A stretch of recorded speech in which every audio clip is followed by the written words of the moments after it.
lifestyle has caught fire, and we talk about the rewards and challenges of it. This is the Wandering Worker Podcast with Matt Lloyd.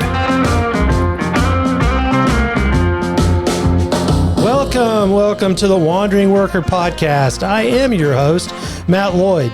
The Wandering Worker Podcast, as always, is powered by Magic Apple Technology. We've been saving good businesses from bad phone systems since 2008. Whether you're tuning in from the comfort of your home office, a cafe, or exploring a new corner of the world, this podcast is your compass to navigate the ever-evolving landscape of remote work.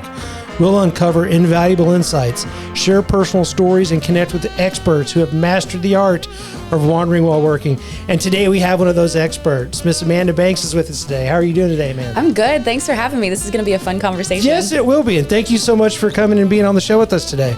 So before we get into like the meat and potatoes of everything, we do 5 silly questions from this little random question generator. And some of these are good and some of these are terrible. So let's see what we get. Question 1. We've had this one before. This isn't bad. Kind of. Would you rather be stuck on a broken ski lift or a broken elevator? Elevator. I hate the cold. Yeah. That one's easy for me. This is a quick one. That was easy. Yeah, I still don't know. I think it depends if am I by myself or somebody with me. Because if somebody's with me, I'd probably rather be on a ski lift so they know that I have the choice of jumping to my death versus just being stuck in an elevator with somebody and being bored out of my mind for hours. Anyway, okay. Second question. What's the best piece of advice you ever received? Be yourself, always. 100% authenticity, always. Nice. You're really quick with these. You've done this before for sure. Yeah. What talent would you show off in a talent show? A cartwheel. Dang, you're I was really a gymnast. quick at this. I mean, these are easy. Come on. Yeah, come on, random question generator. Random question. Get better. All right, number 4. At least there's no pirates or ninjas one, so that's been good. Oh, that one's easy too. Yeah, I'll probably get that one next. Let's see. What would you do on a free afternoon in the middle of the week? Sleep. Man, you're so fast. It's like a shotgun. Just all right. Quick decisions. Quick. All right, last one. All right. Okay, this is interesting. You might have to think about this one. What fictional place would you most like to go? Narnia. Dang, that was so fast on that too. Really? So you're more of a Narnia than Lord of the Rings kind of person?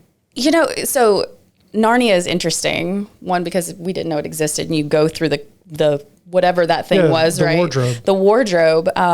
It is cold, which I would have a problem with, but that's the first thing that came to mind. And usually the first thing that come to mind is what you got to lean into. So yeah, I'm with you. No, Narnia was I loved those books when I was a kid because I loved that title, The Lion, the Witch, and the Wardrobe. This is the cool title. And then it's one of the only like fantasy stories out there that Santa Claus actually exists in, which is kind of cool. I don't know if y'all knew that or not. Well, okay, I really am a nerd. So that's just, it's fine. Moving on. Yeah, I didn't know that, but The Lion, the Witch, and the Wardrobe is like a staple. Yeah. And so, I figured that's a cool place. No, that's all done. All great answers. Well done. You get the best answers, the quickest response award. Do I want to? Yeah, I want an award. Shipped out. We'll just we'll get it engraved and sent over to you. No big deal. So, okay, you're here. Tell us a little bit about yourselves. Give us some background. What do we need to know about Amanda Banks so that we can have an intelligent conversation with you? Yeah, so at my core, I'm a creative. Okay. So I love creating all sorts of different types of work and projects. I'm deeply passionate about really good quality relationships and conversations, so I'm excited to dive into this. Good. I love a good process. Process guy. I love a good process, so I have a project management-oriented brain. Personally, I'm a mom and a wife, and I love spending time with my daughter specifically because she's all into sports and she's going into high school. So this is a really pivotal time. Is that your only child, or do you have one you don't like that much? Well, I have 2 stepsons, and I love them as well. They're bonus sons, and I love them, but one of them's in college. The other one is getting ready to go into college, so they're a little bit more independent, and I don't get to spend as much time with them.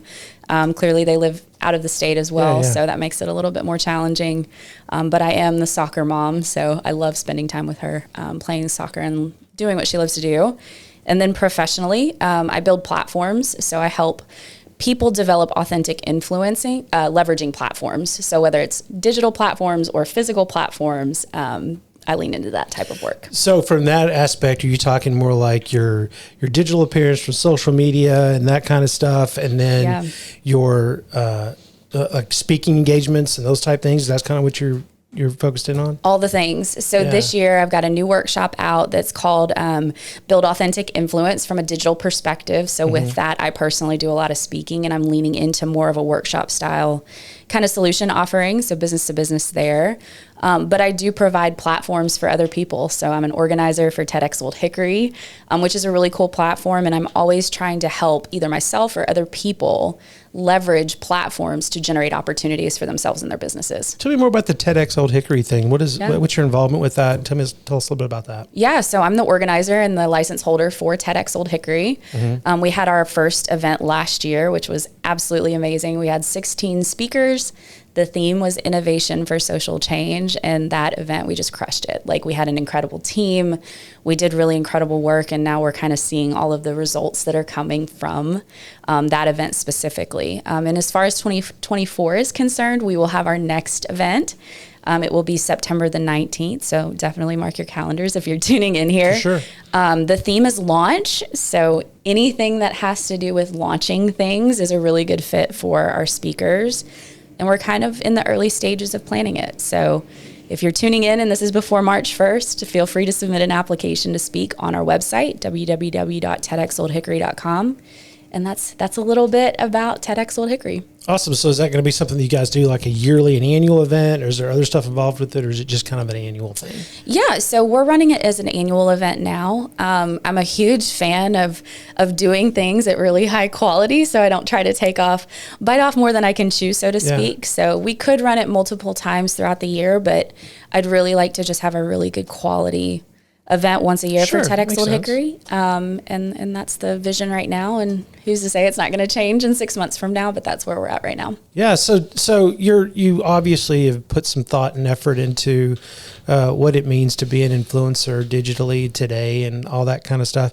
Do you have a philosophy or something that you kind of hang your hat on with it? Yeah, so I struggle with the word influencer. So I don't like that word either, because it's turned into like a negative thing. Yeah, it's really a negative thing, and there's a lot of negative connotations to it. But the reality is we are all influencers, or we all carry influence. So, I'm kind of in this space right now where, like, we can thank Paris Hilton, right, or some of these other traditional, in quotations, influencers.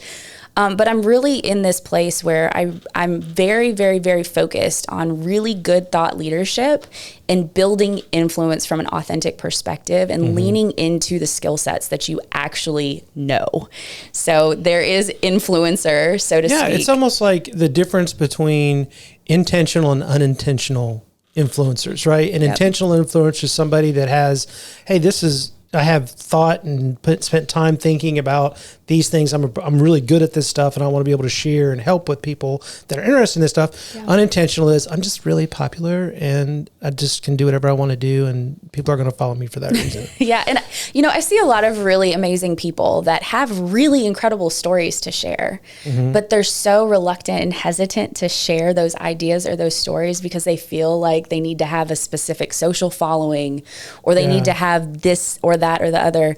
But that's the reason why I like the TED platform, and why I lean into that is because everybody has ideas, right? So for us, TEDx Old Hickory, I didn't care if you had experience on a world stage or if you had never spoken before. We did what we needed to do to help people that were really good quality people doing amazing things and had knowledge in a specific skill set or area to help share that story. And so that's the type of, in quotations, influencer that I'm really looking for, and for me to help other people build around that skill set. Got you. And this podcast is about working remotely and all, and we'll talk about some of that, but I'm gonna pick your brain while I've got your brain here. Okay. On some of the other stuff that I know you know very well. So, like, as far as small business owners, that kind of stuff, there's social media platforms. Yep. What are some things that you tell small business owners that's important that they need to be thinking about? Because honestly, I mean, as a small business owner today, there's so many things you got to think about. It's not just, I don't think it's nearly as easy. It's probably easier and harder to be a small business owner today than it ever was before. So what do you say when you're talking to a small business owner? There's so much here, right? as you mentioned, there's so many squirrels or rabbit holes or whatever you can go down. Right. And, from what I can speak about what's worked for me. And what's worked for me is the rabbit hole I went down initially was comparison, and that was the rabbit hole I didn't need to go down. What we see from a social media perspective, we don't have the full story under. Right. So, for example, that's always a best foot forward type thing, and that's all it is. Yeah. And I was doing a lot of video content, and I was trying to compare myself against people that had teams of 6 and 7 people. Right. And I was like, I will never have this type of quality, right? Or comparing myself against the negativity around that. So as a small business owner, you have to lean in with the resources that you have, and you also have to know what you're willing to commit to. So I think people will take lists or take structures or take coaching programs, and they'll say, oh, if I follow this XYZ, then I'll be successful. Yeah. And here's the reality and the human nature of all of this. Everybody's different. So for me, video content is a challenge for me to get out. But audio, whole other story.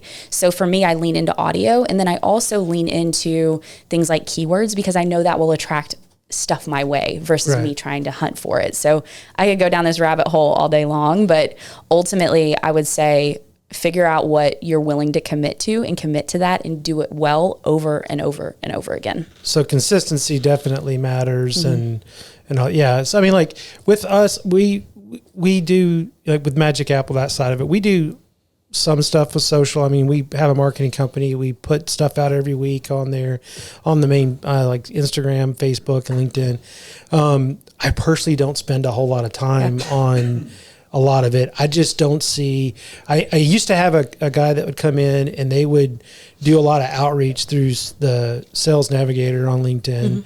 And then I would do follow-ups and stuff like that. And it just never generated any, revenue. I mean, do I have more followers yet? Sure. I've got more followers now, but that doesn't equate to much for me. Yeah. What do you say when people are like from my perspective, not actually seeing the value and trying to grasp, well, what is the value? I mean, we're doing a podcast, right? There's a little bit of something here that we're doing. But there's still questions on the value of the podcast. You know what I mean? I'm doing it because I trust Jim, and I've committed to a year. We're going to do it. But I mean, I don't know if, I don't know if we've really seen any leads coming from it or anything. Yeah. So what do you tell people, like the importance of that in today's world as a business owner versus just, I don't do anything on any of the social medias. I just do X. Yeah. So I'll just share my process. Yeah. So I've developed out a personal website. I lean into LinkedIn. So LinkedIn is a very powerful resource for me. I do a lot of audio, and then I do podcasts and stuff like this. And here's the thing about social and some of these other things is you're casting a wide net. Right. So what social is really bad about is getting contact information. Yeah. But it's casting a wide net, drawing people into the other work that you're doing. So for example, with my personal website and the system, the operational process and system that I have built, what I'm going after is email addresses, right? So that I can actually stay in contact with people. So there's a beautiful dance or synergy with all of these different resources that you're actually using to drive results. And the results that I'm looking for on social are a little bit softer than the traditional XYZ results that we oftentimes speak about. And when I know that things are working as far as content that I'm putting out, it's because I have people reaching out to me saying, Amanda, like, you will not believe how this is impacting me. And so impact is a really interesting word, but it has to do with the fact of influence and how do you actually positively impact other people that are consuming your content. So wide net, inbound strategy, but ultimately everything that I do is geared around 1, building relationships with people that I may or may not know, or 2, how do I generate inbound opportunity from this in some way, shape, or form, and then convert it. Got you. So your idea as far as that goes is you're trying to get the message out of what you're about and hoping to find people that resonates with. Yeah. And just trying to draw. So and that makes sense for what you do. I mean, so for us doing phone systems, which is essentially almost a commodity nowadays. People see it as that, even if it is or isn't. I mean, it is until you have a problem. You try to call somebody and you can't get anybody on the phone. Then it's not a commodity. Yeah. But is there a difference in that? Like, I guess I'm trying to grasp, like, and a lot of this is for me to try to help justify the cost and the expense we put into the outbound, I don't know what you would call evangelizing or philosophizing about your business and what it looks like to the outside world. Is there things that, like, is it a mindset shift for a company like us that needs to like think through that a little bit? Or is it that, because really our goals when we do this is we want to see revenue generated at some point in some form or fashion. Yeah. We get that, hey, this could be just another, omni marketing approach. Yeah. We do the little signs above the toilets and we do this other stuff and all these things, they all kind of ball together and kind of work sometimes.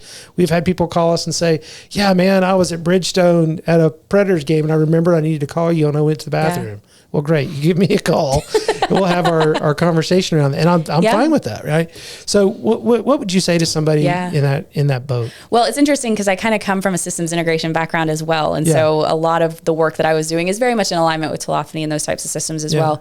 And I will say I started building my digital presence during my corporate career. And part of it was just because I thought, well, I needed a digital resume and I needed to have this out here. But the interesting piece to this is I didn't know what was to come. Right. And in 2020, my daughter's school got destroyed by a tornado, which forced me a totally different direction. And here's what I'll say to you is we never know what's going to happen either with our businesses or personally or professionally. And I will say that people have followed me along every single step along the way, and they continue to engage with me regardless of what company I'm at, so to speak. So people are following me in my journey versus the exact company that I'm representing. And over time, that has served me very, very, very well. So if I didn't have a digital presence or I didn't have something that was kind of like me going back to this specific piece, it would have been really difficult for me to generate inbound opportunities. But when I shifted from corporate into entrepreneurship, I had a pretty solid LinkedIn presence already, and that really helped that transition. So I look at it almost as an insurance policy, and I don't want to say that, I get what you're saying. I mean, it's kind of the idea of, as a business owner, I automatically put the business on its own little shelf, its own, it's my trophy. I pet it. It's my precious, whatever you want to call it. Right. But it's about me as an individual and my presence versus the company itself, because the company is just that. It's a company. It's a collection of people, and it's hard to get behind a company without the people and understanding the individual. So that's interesting. I really didn't think about that. So I've been focusing mainly on the idea of the company's social versus my personal.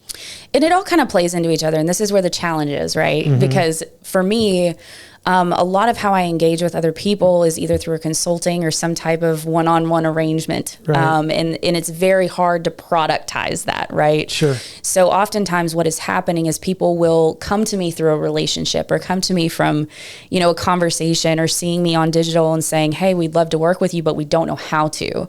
And so this year I actually had to productize something so that I said, oh, well, here's like an anchor to what I'm doing. But what I will say to you as a small business owner and anybody that's tuning in here is once again, you never know what's going to happen, and it never hurts to have a digital presence where people actually engage with you. And it's fascinating to me. And this is really powerful, actually. So I'll share this story. So I had a lady that I used to do a lot of business with in my systems integration background. And it's one of the largest hospital systems in the States. And she reached out to me literally 2 weeks ago and was like, Amanda, I just want to tell you, you're inspiring me. I really appreciate exactly what you're doing. And I hadn't talked to her in years.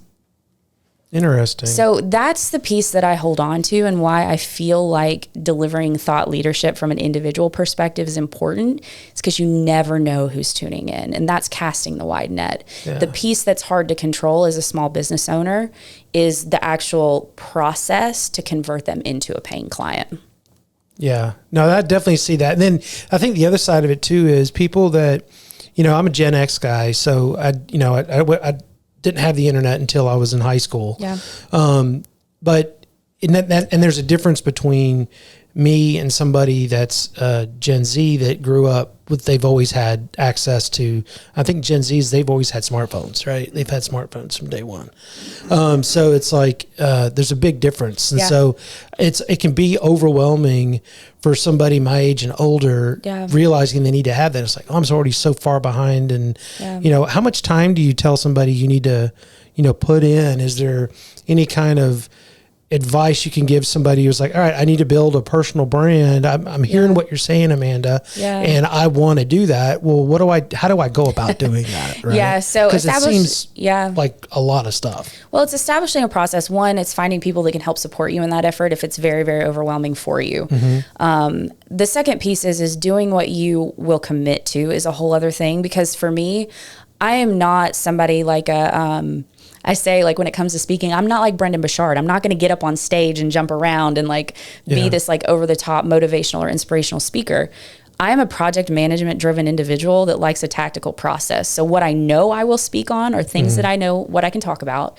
But 2 is things driven from a process perspective. Yeah. So this goes back to social media. Like, I don't feel comfortable on Instagram and Facebook casting everything out there. So my Instagram and Facebook is locked down, meaning like you and I kind of have to know each other for me to bring you into that network. But LinkedIn is open for me. So I share thought leadership content on LinkedIn when I feel inspired to do so. So why is that? That's curious to me. I would think that you would be like, I'm just going to put it all out there for everybody. Why is that? Well, so Instagram and Facebook can attract some crazies. So I don't want to attract that into my DMs or into my inbox. And LinkedIn tends to be a little bit more professional. And for me, coming from a corporate background, I lean in from a very professional perspective. And even though I speak very authentically, I don't share anything and everything with people. So I oftentimes will share, soccer pics of my daughter or something that's a little bit more personal through my Instagram and Facebook. And I'd rather have that closed off. And for people that are tuning in that, feel like they need to do TikTok and Instagram and Facebook and all of these different things, well, that may be the case, but for me, I'm just not comfortable with that. So I'm not going to do it because I know that I won't commit to going all in. So I've had business coaches and people say, well, open up your Facebook and your Instagram and go down this route. I'm just not going to do it right now. Well, that's already sounding a little bit more possible for somebody because I don't really want a bunch of people on. I have a couple of Instagram, like I'm into Halloween. So I have a Halloween Instagram page that I never I never show my face, never talk about me. It's all Halloween. I've got 1,000 plus, people on, which isn't nothing I know, but still for me, that was something. But like, I don't like that idea, but the idea of saying, all right, I can do LinkedIn and develop a process that works for that platform and be able to put stuff out on a regular basis, that sounds a little bit more achievable. Yeah, and I convert that over to Instagram and Facebook. So, for example, I'm doing a speaking engagement upcoming here in a couple of weeks. So I posted about it on LinkedIn, and then I copied and pasted it over to Instagram because I know that will apply to some of my network as well, right? But I'm very particular on how I go about doing things and just the people that I engage with. And to me, LinkedIn is really good. I have a professional website that ties back to my company website. That was very easy for me to get out there. And I do a lot of speaking. So I want to talk about this as well, because a lot of the perception on professional speaking is you have to have a certain persona or a certain background. And for me, I was terrified of public speaking. Like, I wouldn't have even done this probably years ago. Like, this would have been a challenge. And for me, I had to overcome that by immersing myself into video through LinkedIn Lives. So I was already using LinkedIn, and I thought, well, I'm going to run a live show through LinkedIn Live so that I can get comfortable with the interaction of being on camera. But it had nothing to do with me building influence. It had everything to do with me figuring out a way to become comfortable in this space. Right. So I can function. So it was a teaching mechanism for me. So I think oftentimes people think that to build influence, you have to do something a specific way, and that's the only way to do it. I'm the total opposite. I'm saying, do what feels good to you. If you're being asked to speak or do podcasting, figure out a way to navigate that. Most people are scared about it anyways. This is not something that's typically comfortable. And then lean into what you're willing to do. Because if you're willing to do it, you're more than likely going to do it. If you're just not going to do it, don't even focus on it. It's not worth it. Interesting. Interesting. So you said you have a company, and then you have your personal web pages separate. Why the separation there between the two? So it's interesting because I had to start a company to support the operational and financial flow of TEDx Old Hickory. Gotcha. So I had gotten out of entrepreneurship a little bit and was like, I'm going to go find a normal job. Like, this is for the birds. Yeah. But TEDx Old Hickory forced me to go into that. And with the company, TEDx Old Hickory is a project out of that. The workshop I created was a project out of that. And ultimately, everything that is that of me just runs into that project. So over time, I will scale that business. But it's me and only me for both of them. It's just a matter of how I operationalized it. And I operationalized that for scale. Got you. Where do you see, your TEDx and everything? Where do you see that going in the next 5 or 6 years? What are some goals you have for that? Well, with TEDx Old Hickory specifically, I'm just looking for impact. So it's a fully volunteer-led effort. Nobody's there to make any money on this. And it's how can you use that platform to generate opportunities for the community? So whether we'll continue to run it in 5 to 6 years, that's a whole other story. But it's all geared around community-based impact. And how can you use the TED platform to increase visibility and awareness to local businesses or local challenges and problems, and then local talent? So that's one thing.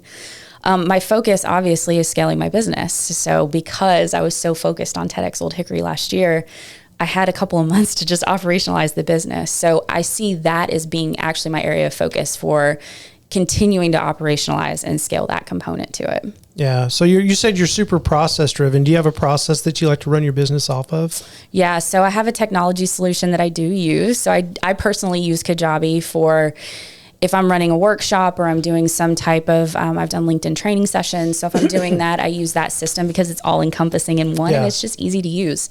So shout out to Kajabi for what they actually do. I've had the opportunity to spend some time with their leadership, a couple of their leadership members. And can you tell me a little bit about that? Jim was telling, I actually haven't heard of it. So okay. Tell me a little bit about it. Yeah. I mean, I'm no representative of Kajabi. But just your experience with it and how you use the tool. Yeah. So it's basically, it's a creator's paradise. So it's an all-encompassing solution that encompasses things like website and marketing and a very light CRM. But if you're looking to operationalize coaching or consulting or education or podcasting, it's basically a learning management system that all that stuff is housed on. Okay, so it's an LMS that has everything in it that you need, and you can build everything and house everything in one place. Absolutely. Very cool. And so it's very reasonable. It's efficient. It works well. You can monetize communities, which is a really cool thing. So, the barrier to entry for a lot of solopreneurs in this specific space used to be really hard. You'd have to use complicated APIs, and you'd have to connect the dots with all of this stuff. But, you launch a Kajabi system and you got a payment gateway that's already built in. Like, it's very easy. Super easy to do. Super easy to do. So I made the strategic decision to use that platform, and then also use, I'm a referral partner for them. And it's just simple. Yeah. And that's the piece that I like to lean into. There's so many different technology systems out there, and it's so overwhelming. But if you can find something that fits the purpose of what you're looking to do, that also simplifies your process, wins every time. Yeah, so kind of off topic, but not off topic. Yeah. Are you seeing AI come into play with any of these things? Because I think AI is going to be the tool that makes the tools we use better. 100%. So I do use artificial intelligence a little bit. I use it more from a framing perspective, to where, if I'm struggling with an outline, I'll use it. It's a great starter. It's the initial turn of the switch to get the light bulb on. Yeah. That's what I use it for too. Yeah.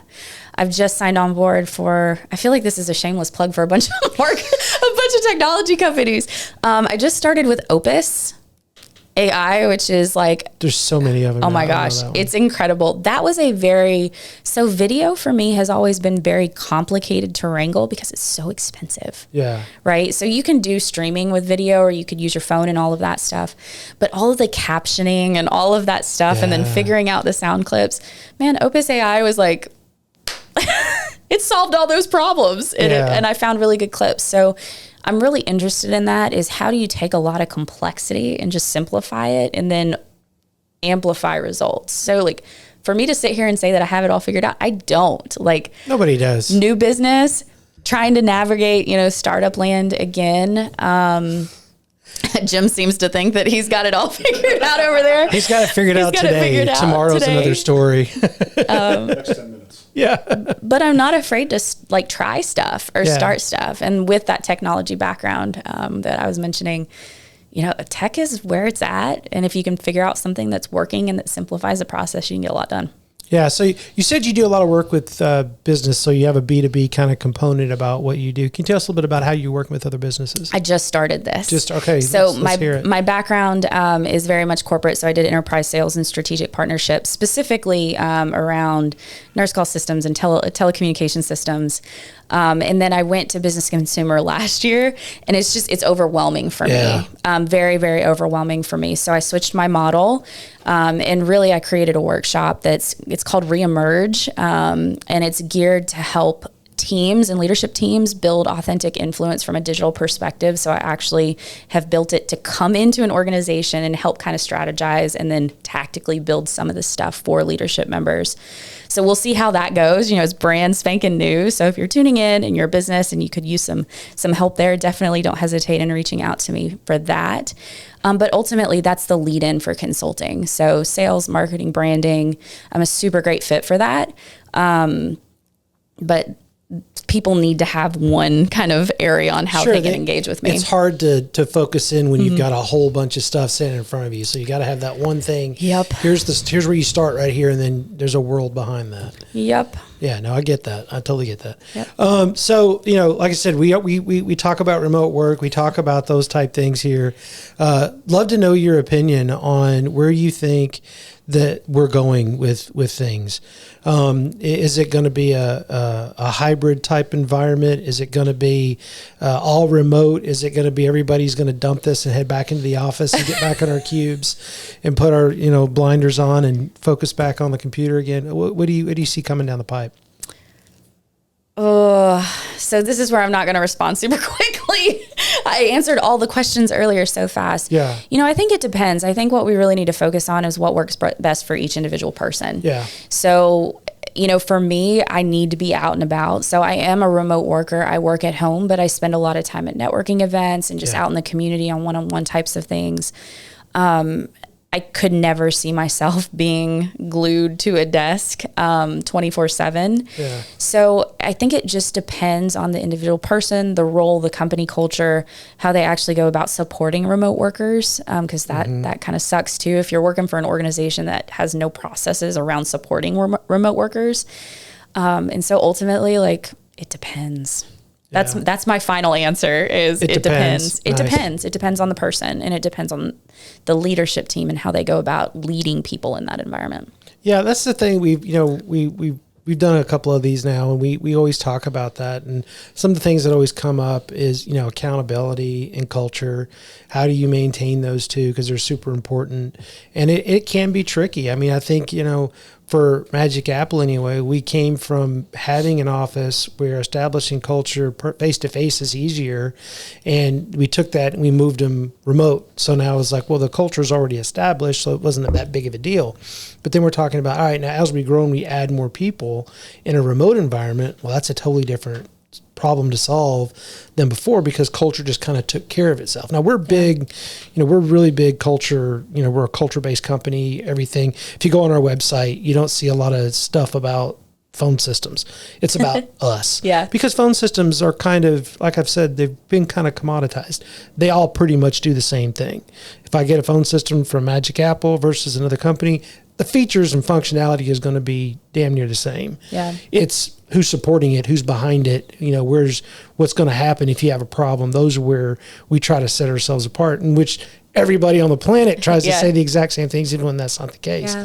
So I think that, one of the big challenges we're going to have to try to figure out is how do we maintain that strong culture to where people have, it's not about work-life balance, it's about life in general. How do I have a good life and still do the things I need to do to pay my bills and more and have fun and enjoy life and all that and still feel like, because we do a lot of work with college kids coming out of school and that kind of stuff. None of them have said, I'm so excited to get my cubicle. None of them have said that. I've not heard one yet say that. What they do say is, when I ask them, what do you want to do? I want to do something that there's purpose. Yeah. I want to have a purpose in my life. I want to feel like I'm helping somebody. And I'm like, okay, well, like, what does that mean exactly? Yeah. And I'm not sure they are 100% sure what that means right now. Yeah. But I think that's kind of their watermark for, all right, I got to feel this, and then I can dig into it a little bit more. Yeah, it's interesting. Definitely an interesting topic. So I've worked for large organizations and I've worked for startup-y type organizations. And there's a total difference between the two. There's a total difference. But here's what I would say to that is leadership matters. Mm-hmm. So toxic leadership is going to repel anybody wanting to be around anybody else, right?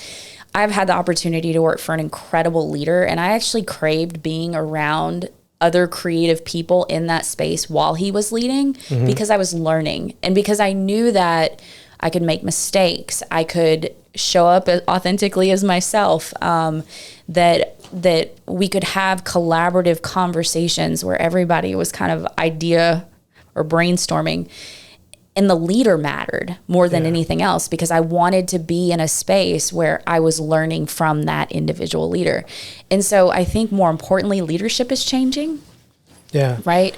And I think that that's going to drive whether or not people actually want to be in a space or not in a space. So that's a really good point. And I can tie that directly back to what we talked about in the beginning. And is there a correlation or importance of, hey, I do have a small business. I'm trying to be relevant in today's world. I need to hire new people coming up. How important is it for me then to have a individual social presence that demonstrates my leadership capabilities and what I believe in to attract those people in? I think it's really powerful. It's funny because anytime anybody asks me to speak, where do they go? Yeah, they go to my website or they go to my LinkedIn profile. Why? Because they can scope out, what do I stand for? What do I typically speak on? What are the things that I'm passionate about? And so it matters. And we are in a space, like it or not, where people coming into the workforce, that's where they're going to go for information. Well, that's for everything. I tell my sales guys, whatever, I'm like, before you go actually sit down and because before sales has changed dramatically in this age versus, 20 years ago. Before, you needed to take time to sit down and explain to somebody who you are and what you do. You don't have to do that anymore. They already know everything when you walk in the door. They've already Googled you. They know everything about you. They've read all your terrible reviews. They read the guy that gives you the 4 thumbs down reviews that's never been a customer and you're not even sure who he is. But Google still won't remove it because they don't want to. Yeah. So they've dug into all of your stuff. Well, that was very specific because I had that exact thing. It is so. I would imagine it's so frustrating. Jesus Guerrera gave me 4 thumbs down, and I was like, "Jesus, you're not a customer. Jesus. What is the deal here? Do you not like apples? What's going on?" No response. They would never take it down. That's my personal gripe with Google, so I'll stop. But it matters. It matters. Here's also what matters is being truly authentically yourself. Yeah. That's the problem that I think we all oftentimes struggle with is, okay, how do I actually show up on social? How much am I willing to share on social? How personal do I get on social?